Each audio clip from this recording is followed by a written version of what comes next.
பக்தி இன்ஃபோ தமிழ் நேயர்களுக்கு வணக்கம். நான் டாக்டர் தீபா லாலன். இன்றைக்கி நம்ம என்ன டாபிக் பற்றி டிஸ்கஸ் பண்ண போகிறோம் அப்படின்னா, குரு பயிற்சி பலன்கள் தாமா பார்க்க போகிறோம். இந்த குரு பயிற்சி என்னைக்கு நடக்க போகுது? 1/6/2026 காலையில் 11 மணி அளவில் குரு பகவான் மிதுனத்துலேருந்து கடகத்துக்கு பயிற்சியாகி கடகத்தில் உச்சம் பெற்று அமர்றார். இந்த மாதிரி ஒரு நிகழ்வு கடகத்தில் குரு பகவான் உச்சம் பெற்று அமர்றது அப்படின்றது 12 வருடங்களுக்கு ஒரு முறை நடக்கக்கூடியது. அது ஒரு பெரிய சிறப்பு அப்படின்னு சொல்லலாம். ரெண்டாவது சிறப்பு என்ன? இப்போ சனி பகவான் நிறைய பார்த்திங்கன்னா 6 ராசிகளுக்கு கெடுக்கணும் அப்படின்ற ஒரு குறிக்கோளோடு இருக்கார். உதாரணத்துக்கு சொல்லணும் அப்படின்னா, மேஷ ராசி அன்பர்களுக்கு பார்த்திங்கன்னா 7 நாட்டு சனியாகவும், சிம்ம ராசி அன்பர்களுக்கு அஷ்டம சனியாகவும், கன்னி ராசி அன்பர்களுக்கு கண்ட சனியாகவும், தனுசு ராசி அன்பர்களுக்கு அர்த்தாஷ்டம சனியாகவும், கும்பராசி அன்பர்களுக்கு பாத சனியாகவும், மீன ராசி அன்பர்களுக்கு ஜென்ம சனியாகவும் இருக்கார். ஆக இந்த 6 ராசிகளையும் கெடுக்கணும் அப்படின்னு கங்கணம் கட்டின்னு இருக்கார். கெடுக்கணும்னு சொல்ல முடியாதுமா, இவங்களை பதப்படுத்தணும், பக்குவப்படுத்தணும், இவங்களுக்கு வாழ்க்கைன்னா என்னன்னு புரிய வைக்கணும் அப்படின்ற வார்த்தைகளில் சொல்லலாம். ஆல்ரெடி எங்களுக்கு வாழ்க்கையெல்லாம் புரியுமா? கரெக்டு தான், ஆல்ரெடி வாழ்க்கையெல்லாம் நம்மளுக்கு புரியும். இன்னும் ரொம்ப தெளிவாக நம்ம புரிஞ்சுக்கிறதுக்கு சனி பகவான் இப்படி பார்த்திங்கன்னா நம்ம வாழ்க்கையில் நம்மளுக்கு படிப்பினைகளை ஏற்படுத்துவார். ஆக இந்த 6 ராசிகளுக்கும் கெடுபலன்கள் அப்படின்றது சனியினால் இருக்குது அப்படின்னாலும், இப்போ குரு பெயர்ச்சியாகி குருனுடைய உச்ச பார்வை சனி மேலே படுது, 9ஆம் பார்வை. ஆக சனி பகவான் ஆல்மோஸ்ட் நல்லிஃபை ஆகிடுவார். அவர் எந்த விதத்துலையும் உங்களுக்கு எடுக்க போகிறதில்ல. இது ஒரு பெரிய ப்ளஸ்மா. மற்ற 6 ராசிகளுக்கு இவர் நல்லது செய்யக்கூடிய பொசிஷனில் தான் இருக்கார். அந்த நல்லதை இன்னும் கடகடகடகடன் செய்ய போகிறார். இது ஒரு பெரிய ப்ளஸ் அப்படின்னு சொல்லலாம். ஆக இந்த குரு பயிற்சி 12 ராசிகளுக்கும் எப்படி இருக்குது? 12 ராசிகளுக்குமே சூப்பராக இருக்குது. எந்த அளவுக்கு உங்களுக்கு பார்த்திங்கன்னா சூப்பராக இருக்குது, என்னென்ன மாதிரி நல்ல விஷயங்கள் நடக்க போகுது, நேரத்தை வீண் பண்ணாமல் சட்டுன்னு உங்கள் ராசிக்கு குரு என்ன கொடுக்க போகிறார் பார்த்துடலாமா? மிதுன ராசி அன்பர்கள், உங்களுக்கு இந்த குரு பயிற்சி எப்படி இருக்குது? முதல்ல பார்த்திங்கன்னா சனி பகவான் உங்களுக்கு கர்ம சனியாக இருக்கார். 10ல் சனி உட்காந்துருந்தார். இந்த 10ல் சனி உட்காந்துருந்தால் உங்களை பயங்கர இரிட்டேட் பண்ணார். காரணம் என்ன? நாங்கள் எப்பயுமே ரொம்ப ஸ்மார்ட் ஒர்க் பண்ணக்கூடியவங்க, கம்யூனிகேஷனுக்காக ராசி. நாங்கள் எங்களுக்கு பேசுகிறது தான் பிடிக்கும், ஓடி ஓடி உழைக்கிறது பிடிக்காது. எங்களுக்கு பேசியே பார்த்திங்கன்னா நிறைய பிரச்சனைகளை சார்ட் அவுட் பண்ணணும், பேசியே தொழில் செய்யணும், ஆல்வேஸ் ஸ்மார்ட் ஒர்க் அப்படின்ற பர்சனாலிட்டிஸ். அப்போ சனிக்கு வேர்வை சிந்தனை தான் பிடிக்கும், உங்களுக்கு வேர்வை சிந்தனை பிடிக்காது. ஆக இதுதான் ஒரு கிளாஷ் இருந்துச்சு. சனி இந்த 10ஆம் பாவத்தில் உட்கார்ந்ததுலேருந்து அலைச்சல் ரொம்ப ஜாஸ்தி ஆயிடுச்சு மேடம். வேலை செய்கிற இடத்துல ஏகப்பட்ட ப்ரெஷர்ஸ் ஆயிடுச்சு. சுய தொழில் வச்சு நடத்துகிறோம், அங்கேயும் ஏகப்பட்ட ப்ரெஷர்ஸ். எல்லாம் 10ல் சனி இருந்தால் சூப்பராக இருக்கும்னு சொன்னாங்க. ஆனால் ஒன்றும் காணும் அப்படின்னு நிறைய பேர் சுய ஜாதகம் பார்க்க வரும்போது என்கிட்ட கேட்டாங்க. அப்போ நான் சொன்ன வார்த்தை இதுதான், வேர்வை சிந்தனா மட்டும்தான் சனிக்கு பிடிக்கும். 6ஆம் மாதம் வச்சு வரைக்கும் கொஞ்சம் வேர்வை சிந்துங்க அப்படின்னு.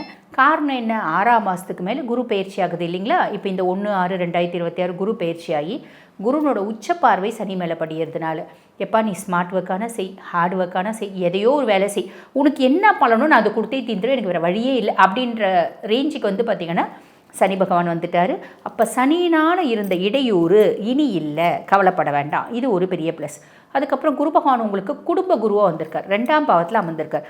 குடும்ப குரு அப்படின்போது குடும்பத்தில் நிம்மதி, சந்தோஷம், மகிழ்ச்சி, குதூகலம் அத்தனையும் கிடைக்கும். கவலைப்படணும் அப்படின்ற அவசியமே இல்லை. ஓகேங்களா?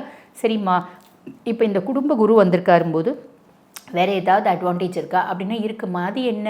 ரொம்ப எளிமையாக சொல்லணும் அப்படின்னா, இழந்த உறவு ஒன்று திரும்பி உங்கள் கூட சேரும்.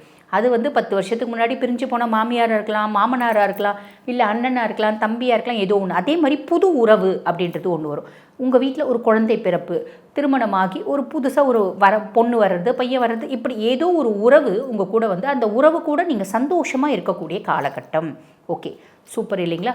குரு பகவானை பொறுத்த வரைக்கும் உங்களுக்கு கலத்திராதிபதியும் அவன் தான், தொழில் ஸ்தானத்துக்கு ஜீவனாதிபதியும் அவன் தான், தொழில் ஸ்தானத்துக்கு அதிபதியும் அவன் தான். அவன் தனாதிபதியாக உட்காரும்போது காசு பணத்தில் வசதி இருக்காது. எப்படிம்மா நாங்கள் லாரியே அழுற அளவுக்கு எங்களுக்கு காசு பணம் இருக்குமா அப்படிலாம் எதிர்பார்க்கக்கூடாது.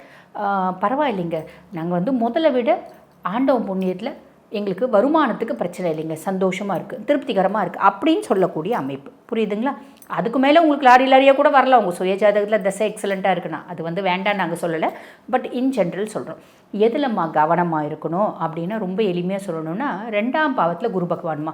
குரு உங்கள் ராசியாதிபன் பார்த்திங்கன்னா புதன் பகவான். புதனுக்கு சாதகமான ஒரு பிளானட்டாக பாதகமான ஒரு பிளானட்டாக பாதகாதிபதி குரு பகவான்.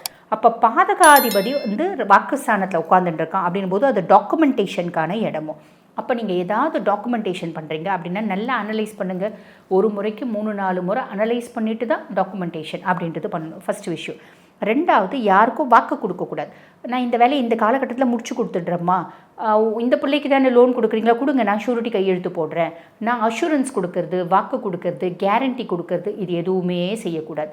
ரொம்ப எளிமையாக யாரோ ஒருத்தவங்க சொல்லுவாங்க, இப்போ எங்களை கூட ஜாதகம் பார்க்க வரும்போது சொல்லுவாங்க, மேடம் உங்ககிட்ட ஜாதகம் பார்க்க வரவங்க ஏதாவது நல்ல வரணும் தான் எங்களுக்கு கொஞ்சம் ரெஃபர் பண்ணுங்கள் அப்படின்னு.